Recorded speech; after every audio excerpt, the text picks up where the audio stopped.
Magandang umaga po. Narito na po magiging lagay ng panahon ngayong umaga ng Miyerkules, February 25, 2026.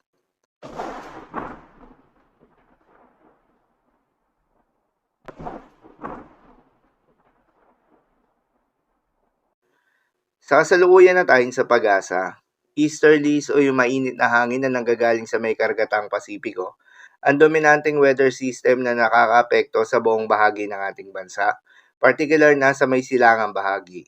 Dahil dito ay asahan yung maliwalas na panahon na may mataas na tsansa ng kaulapan o paminsan-minsan ng mga pag-ulan o thunderstorms. Magandang balita naman dahil ayon sa pag-asa ay wala tayong binabantayan na low pressure area o bagyo sa loob o malapit sa Philippine Area of Responsibility na maring makaapekto sa ating bansa. Kaya naman posibleng storm free tayo hanggang sa matapos ang buwan na ito at sa unang linggo ng buwan ng Marso. Para naman sa magiging lagay ng panahon ngayong araw ng Miyerkules, dahil nga sa epekto nitong easterlies, asahan sa may Eastern Visayas, Dinagat Islands at Surigao del Norte, ang maulap na kalangitan na may kalat-kalat ng mga pagulan at thunderstorms. Posible ang mga pagbaha o pagguho ng lupa. Due to moderate to at times heavy rains.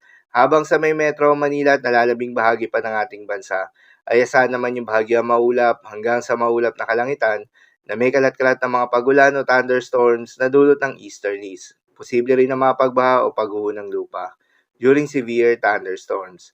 Madalas nabobo mga thunderstorms na ito tuwing hapon o gabi na nagtatagal ng 1 hanggang 2 oras. Kaya naman ingat sa mga posibleng banta ng pagbaha at pagguho ng lupa, lalong-lalo na sa mga lugar na inuulan na noong mga nakaraang araw pa.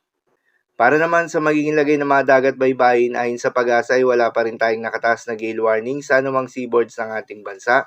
Subalit iba yung pag-iingat sa mga papalaot ng mga kababayan nating mangingisda at yung may mga maliliit na sasakyang pandagat sa may eastern seaboards ng Visayas at Mindanao dahil inaasahan yung katamtaman ng mga pag-alon.